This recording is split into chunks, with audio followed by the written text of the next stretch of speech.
How's it going, everybody? My name is Mac Drznovienko, and I will be your host for today's video. Today we're going to be talking about Helldivers 2. This is going to be a weird video because, well, you're going to hear me talk shit about the game, and you're also going to hear me praise Arrowhead and the game itself. But another fact that I want to let you know before we get into the criticism is that I stopped playing Helldivers. Yes, this is quite possibly the worst time to make a video about the game because I stopped playing it. In fact, I've stopped playing it since the Super Earth defense. And it's gonna tie into my first criticism of the game, the war bonds. Let's get to it. War bonds are the blood of Helldivers 2. It is the service that is being lived to us. War bonds have been, well, bugging me, pun intended, for quite some time. The last 4 war bonds have been very disappointing for me, for different reasons. Let's start with the Cowboy War Bond. I was really excited for the Borderline Justice War Bond, because cowboy hats are cool, and obviously they'd release an armor with a cowboy hat. But no, they didn't. Because a hat on a helmet goes against their vision and aesthetic. Cool. So why does the Viper Commandos have a beret? It's a hat. Why does the Masters of Ceremony Parade Commander armor set have a cap? It's a hat. In fact, why are ceremonial parade armors and weapons being deployed to the front lines? It's not realistic. Yeah.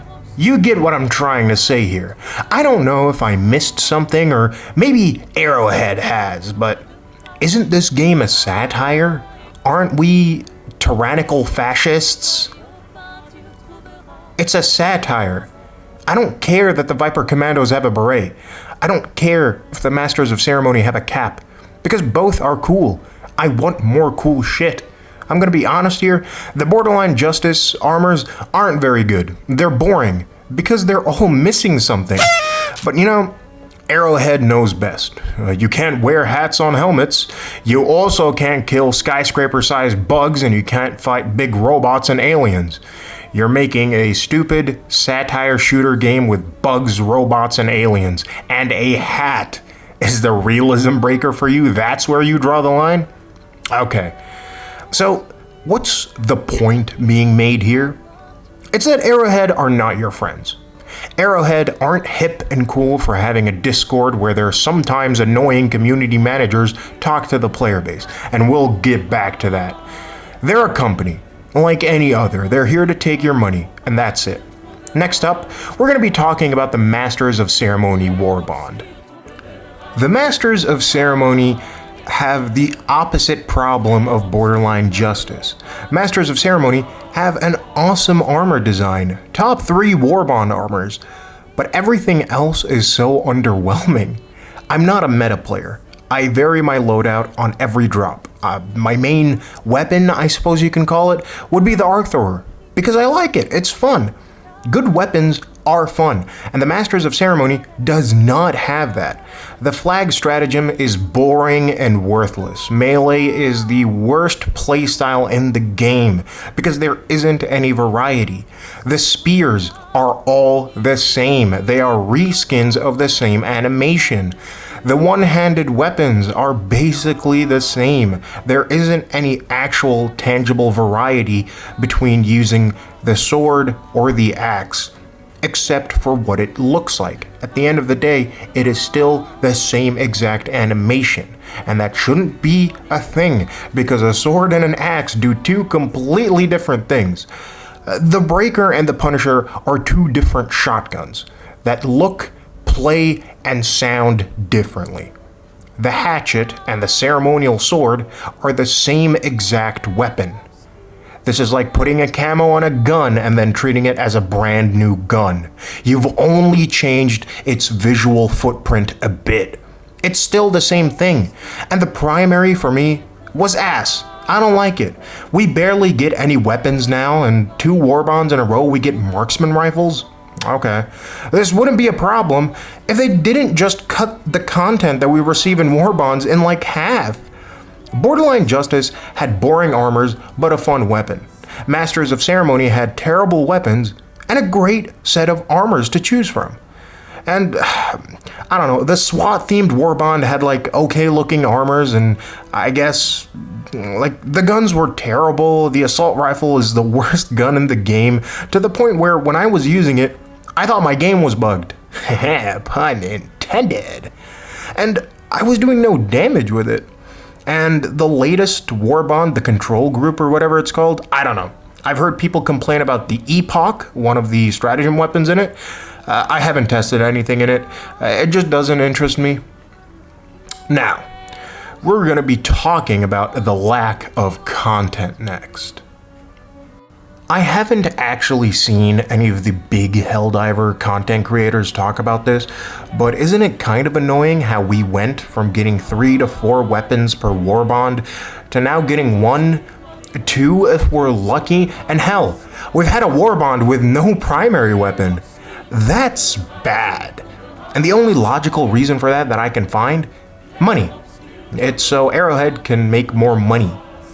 Instead of getting a primary, a secondary, and 3 armors in the Warbond for 1,000 credits, you buy half for 1,000. You buy 2 armor sets for 1,000. And the other half is like 8,000 in the shop. And I've seen people say that, oh, if you don't have enough super credits for the Warbond, you just buy the Superstore bundle. First of all, even before, when we had 3 armors in Warbonds, we were still getting armors in the Superstore. For Christ's sake, Polar Patriots had 5 armors, 3 in the Warbond and 2 in the store. Imagine that now. Yeah, that's crazy. But if 200 credits, which is like $2.50, is a deal breaker for you, then maybe less defending Super Earth and more begging in the streets, yeah? And listen, I get that there was a lot of drama around Polar Patriots. That, yeah, we got 3 weapons and 3 armors, but the armors were recolors and had reused assets from other armors, and the 3 guns just sucked. Because that was during the time where Arrowhead had no clue how to balance their game and nearly killed Helldivers 2 themselves. But the answer that people were looking for wasn't less content for the same price. It was just make the guns fun, make them better, test your weapons. But yeah, I understand that Arrowhead are not a AAA dev studio. Sure, remove content from the Warbond, make them smaller and more manageable, I understand that, but make them cheaper. You're delivering less content for the same price, and I'm not nitpicking here. It is just straight up less content. The latest Warbond, the Control Group, has a total of 18 items in the Warbond. Let's take, Democratic Detonation. It has a total of 24 items in the Warbond for the same exact price.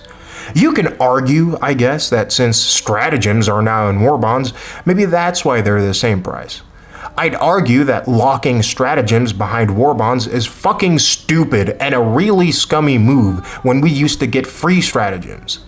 But we can argue about that all day long. I just think it's stupid that we're getting less content, and stratagems do not count. I just want more weapons. I'm not always gonna run the same stratagems, but weapons can stay for long, especially now with the weapon customization. But anyways, let's just move on to the conclusion. Now, this isn't going to be about any gameplay mechanics.